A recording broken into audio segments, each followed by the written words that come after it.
Ano sa palagay mo, pasado ka o hindi? Hulaan mo. Ako po yung nagsasabi ng totoo. Hindi nga, ang tanong ko lang, sa ko palagay mo, alam. ikaw ba'y pumasa o bumagsak? Yun lang sagutin mo. Basta po ang sa akin. Hindi nga, sagutin mo lang sa palagay mo, anong feeling mo? Feeling mo ba ikaw ay pumasa o bumagsak? Opo, pumasa po. Pumasa. Tulfo, matanong ko lang with your indulgence. Nung po kayo ay sumailalim sa lie detector test, kasama po yung inyong mga abogado? Wala po, si Attorney Mortel lang po ang nandoon. Attorney Mortel. Opo. So, wala yung abogado nyo sa loob? Wala po, Your Honor, Mr. Chair. Okay. Pero may abogado nandun, yung committee chairman, yung committee secretary. Papirma lang noon. Okay, go ahead, go ahead. And upon your request, kasi sa ngalan ng patas na pag-hearing dito, di ba, ako naghamon sa inyo at hanggang sa pumayag kayong dalawa after consulting with your lawyers.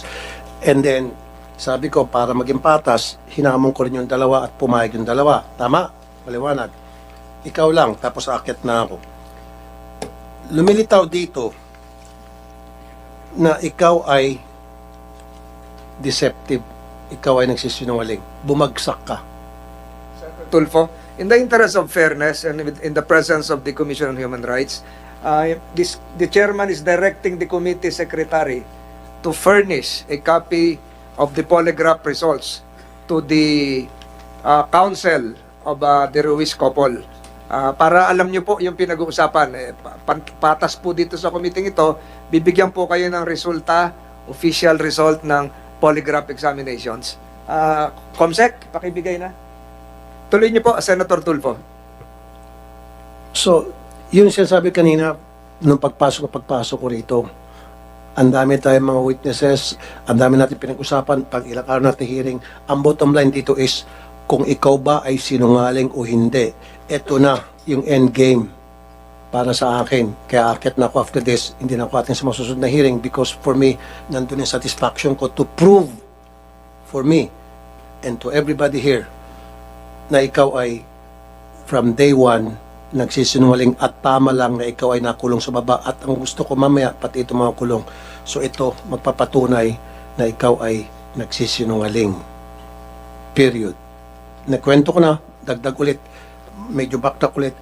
Sinabi ko lang kanina, Mr. Chair, meron ako isang case na nasolve ko, massacre ng isang family ng dahil sa lie detector test. Dahil sa lie detector test, yung pulis alam nila kung paano atakihin yung pag-iimbestiga, nakahon hanggang sa Mr. Chair umamin yung padre di pamilya na pinatay niya yung kanya mag-iina dahil sa selos. Yun. Okay? Yun lang po, Mr. Chair. Salamat, Mr. Estrada, Senator Estrada. Mr. Chair. Salamat po. If I can cite the pertinent provision of the lie detector result, this is polygraph report 2023-046-C, signed by John Greg Ferran, polygraph examiner, and reviewed and approved by Mr. Basilio, and approved by Assistant Director Romel Papa. Ang nakalagay po dito, and then before that, yung pong abogado nyo nandun nung first attempt ng polygraph. Wala po, Your Honor. And then nakadalawang attempt yun eh. Di ba? Yung una, yung masama ang pakiramdam o kinabukasan. Wala. Yung una, wala rin. Wala po.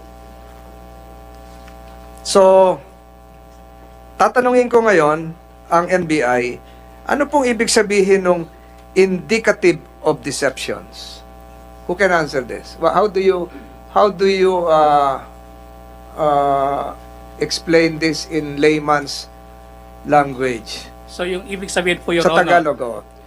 ang ibig pong sabihin, nagsisinungaling po yung subject nung ibigay po yung mga tanong na nabanggit po sa report. Ano ba yung tanong? Kung ikaw na magbasa?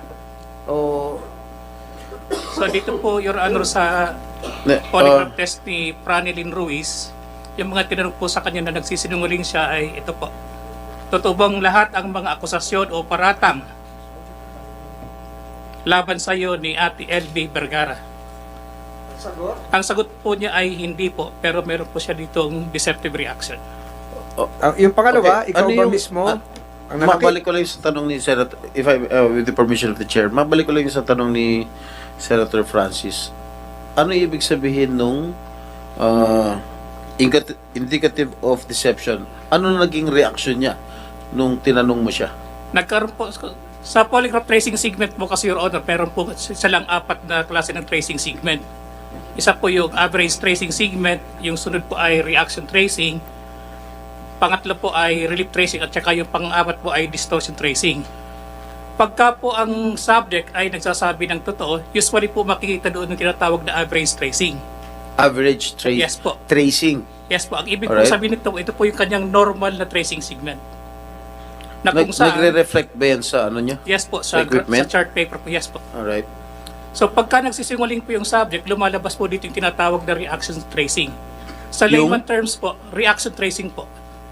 Yung sa layman terms po, ito po yung nagde-deviate po yung tracing segment from yung average tracing po, nagde-deviate po kung anong klaseng pattern po yung lumalabas. Nababago po, yung sinasabi kong average tracing po, yung normal, nababago po yan. At the time na ibinigay po yung tinatawag na relevant question. So, pag nagsinungaling, kuha ka agad. Yes po. O, ito, nagtanong ako kanina kung nandun yung abogado ng first night eh. Eh sabi nyo, wala. Ito, sinasabi ni Atty. Mortel, nandun ka raw, Atty. Arugay. Nung magpapirma po, patapos na po, magpipirma ako ng Hindi, papel. nandun ba yung abogado nung unang gabi na sumama yung pakiramdam mo, ipopolygraph ka sana, tumaas lang yung BP, kaya hindi natuloy. Your Honor, I was accompanying Mr. Ruiz Oh, and tinandog the other nga. 2 persons who were inside the Padilla So you were conference there? room. Oo, She ito was sina- downstairs, Your Honor. No, Kasi but kung- you were present in the premises. I was present during the conduct of First attempt. at that time. Can I relate Hindi, the sequences, Your unang Honor? pakatapos ng hearing, di ba, I was nag-polygraph? here from 1 p.m. until 6 p.m., Your Honor, during the conduct of polygraph examination for Mr. Ruiz as well as the 2 other witnesses. Ito nga, What kaya- After that, Your Honor, we went down to Oo, see my hindi natuloy client. kay Mrs. Ruiz kasi nga, High blood. high blood. Yes, Your Honor. Oo, so nandun, may counsel doon, di lang natuloy. Kaya kung talagang mali, di ipopolygraph natin to si committee secretary na. Ito na yung nalilin lang tayo, nalilihis. So, We were together all that time, Your Oh, Honor. Me nandun and ka. Attorney Mortel. What about the second attempt dito sa pag-polygraph test kay Mrs. Franz? Were you there? Were you At- present? At the time that I arrived, Your Honor, they were already inside the room downstairs, Your Honor, and there was already machine that was attached to my client. Did you enter the room? At that time, Your Honor, I entered the room for purposes of counseling her with respect to the You were document there. that the NBI was asking her to Yes, sign. you were- After you that, were Your Honor, present. I Ayun, was... may abogado naman pala Ito eh. naman si... Hanggang ngayon pa ba? Kanina, Hanggang walang ngayon, abogado. hanggang ngayon pa, magsisunungaling ka pa rin? Ha? May I clarify, Your Honor? Mrs. Franz, hindi, tanongin ko lang si Mrs. Franz. Sinasabi mo rito sa committee to, wala kang abogado. Nung kinundak yung polygraph test sa iyo, pala nandun si attorney. Your Honor, Mr. Chair, nung pagsimula po namin wala si attorney, nagpapirma lang po siya, Your Honor and Mr. Chair, saglit lang po siyang oras, umalis din po agad. Ay, hindi ka na kasalanan na umalis yung abogado mo. Basta nandun yung abogado mo. He was the one Nakita niya Nakita niya na alam niya you na were mayroong polygraph undergoing examination. polygraph test. Oh. Hanggang ngayon, sinungaling ka pa rin. She is nodding her head. So, Senator Estrada, you can proceed with Alright. your questioning. Okay, sa NBI, okay. Nung kinunan mo ng who conducted the polygraph tests dito sa mag-asawa? Yung sa babae po, Your Honor, si Greg Peran po Sa yung babae? nagkandak ng... Sa lalaki? Ako po yun. Alright. Nung kinunan mo ng polygraph test itong si Mr. Ruiz, pwede mong ilarawan yung kanyang disposisyon? Kalmado ba siya? Ninenervyos ba siya? So, nung kinunan po, Your Honor, ng polygraph examination si Mr. Ruiz, kalmado naman po siya at saka cooperative po. Cooperative. Yes po. Okay. Ikaw naman, Mr. Ferran? Yes, You Your Honor. conducted the polygraph test to Mrs. Franz. Am I right? Yes, Your Honor. Kumusta naman yung disposition niya? Ninenervyos ba? Kalmado ba? O stress siya? O whatever? Nung una po kasi, Your Honor, is hesitant po siya kasi nga yung counsel niya that time is may inasikaso po mga documents. So, sinasabi niya na kung okay lang daw na antayin niya yung counsel niya at the time. Pero Ano? sinabi niya po, Your Honor, na antayin niya daw muna po yung counsel niya at the time. Did you wait for the lawyer? Si Atty. Morton naman po nag-confirm na sumasang-ayon naman po yung counsel nila na i-undergo po ng polygraph examination si Miss Franz. But Mrs. Franz. did the lawyer witness the conduct of the polygraph test? Yes, Your Honor. Kasi alam po niya He was naman there? Itong si Attorney Rugay was there? Present there? na-inform po sa ni Atty. Mortel. At the same time, nagsabi lang sa na may asikason pong mga document. Pero nag-confirm naman sa na okay lang naman po na i-undergo po namin ng polygraph examination that time po, Your Honor. No, was he physically present? Yes, Your Honor. During? During actual examination, no po, Your Honor. But ang sabi ni Attorney Rugay, pumasok daw siya sa kwarto. Opo, Your Honor. Pumasok po sa. Did you see Pero, did you see him enter the room? yes, Your Honor. What did he do? Did he witness it? May pinasay na lang po sa Your Honor ng mga documents kay Miss And Franz. then he left. And he left po, Your Honor. So without witnessing it? Yes, Your Honor. But before I conduct examination, Your Honor, nagpapirmo po kami ng consent or pahintulot po kay Miss Franz na pahintulot po para i-undergo po siya ng polygraph examination that time po. Okay. So ibig sabihin dito sa resulta mo, Franelin Ruiz polygraphs indicated to the examiner that responses indicative of deceptions occurred at the following relevant questions, etc., etc. Napaliwanag mo sa amin kay Senator Tolentino ano ibig sabihin yung ng indicative of deception. So ibig mo bang sabihin nagsisinungaling si Ginang Franz? Yes, Your Honor. Mr. Viterbo, ikaw ang nag-ano kay Mr. Ruiz. Yes, Your Honor. So, ibig sabihin, nagsisinungaling sila. Si Mr. Ruiz. Yes po. Paano nyo yung talaga nasisiguro na talaga nagsisinungaling? During the actual examination kasi, Your Honor, we conducted 3 series of the polygraph examination upon the subject. As ganun po rin kasi yung procedure sa paggamit ng computerized polygraph system, dapat po 3 series. So, after po ng 3 series na yon, tiningnan po naming results, consistent po yung kanyang reaction doon sa tanong na ibinigay ko sa kanyang during the actual test. Consistent denial. Yes po, consistent po na nagsisinungaling siya doon sa... Consistent na nagsisinungaling. Yes, Pero, ang sagot ni Pablo, ang tanong mo, nakita mo ba o nakaharap ka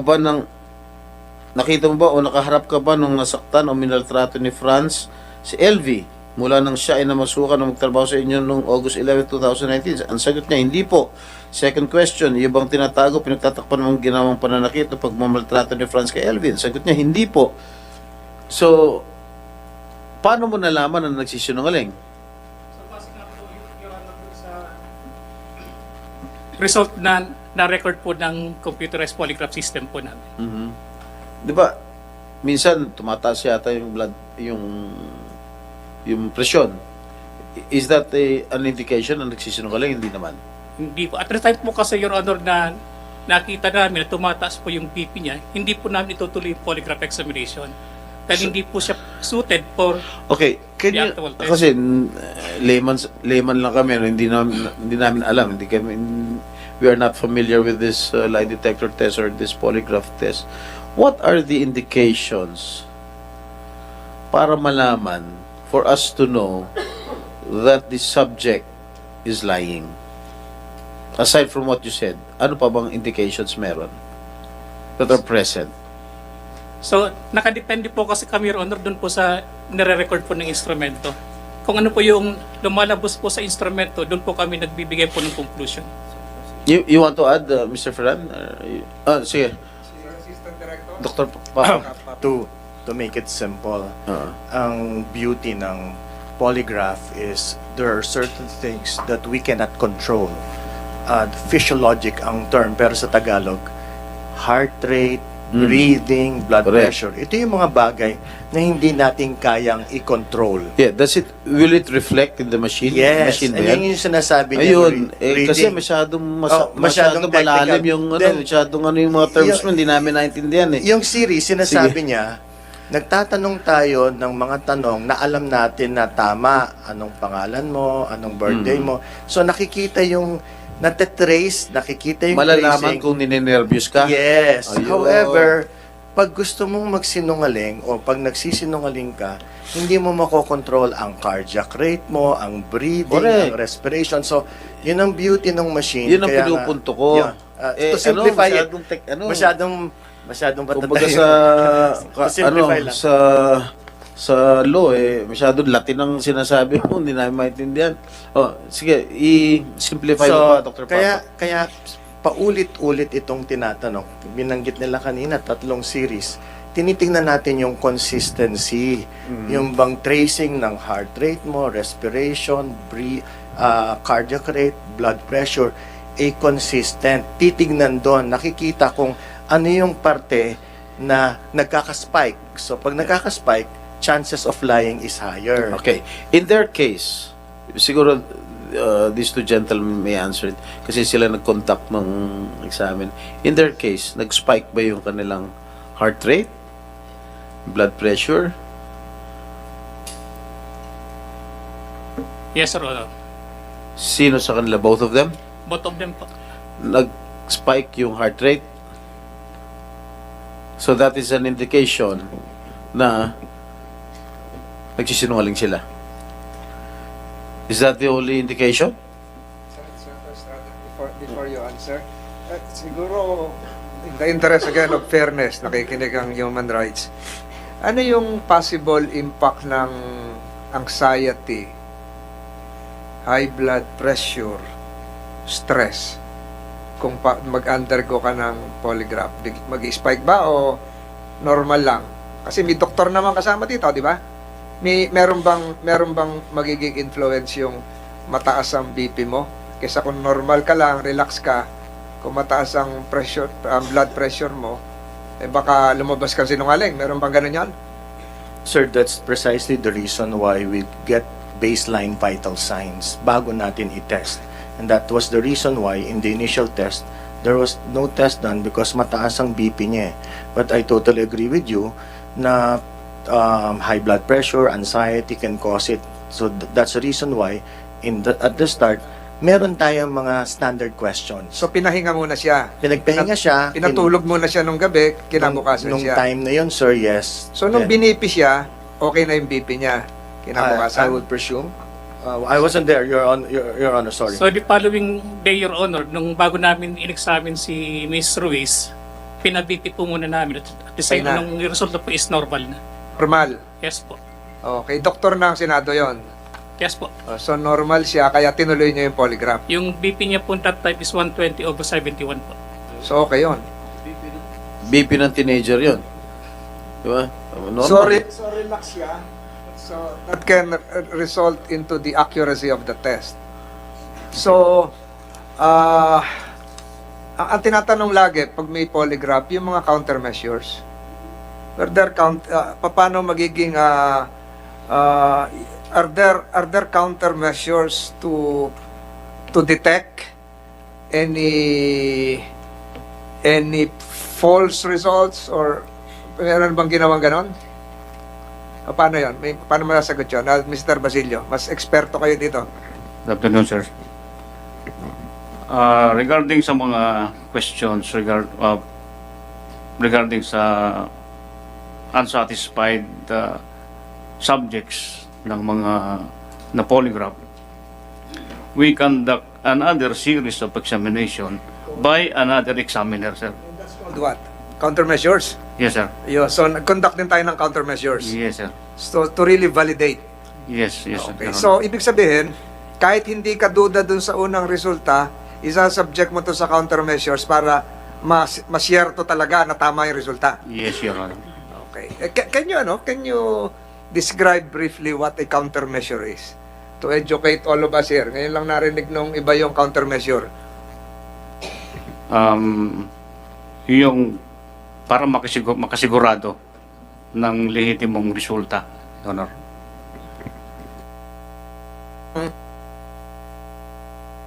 Mabalanse. Para kung meron duda, ito yung makakapagpasigurado. Yes, sir. Sa actual examination, there are two questions to be asked by the examiner to the subject. Yung irrelevant questions that the subject can really answer yes. Truthful siya. Pangalan mo. Pangalan, place of birth, date of birth. Then the other one is the relevant question related dun sa issue in question. Okay. The third, So, kung meron tayong mga resulta na, makikita rin siya yung diferensya ng bawat isa. So, truthful versus lying. Makikita rin siya because of the irrelevant questions and the results in the relevant questions. paano papasok ngayon yung countermeasure? Pangatlo. Yung pangatlo, sir, pag hindi satisfy yung subject, yun nga, sir, they can request for another examination by another examiner. Ito ba sa mga pagtatanong natin, nakailang questioning tayo? Ilang questions?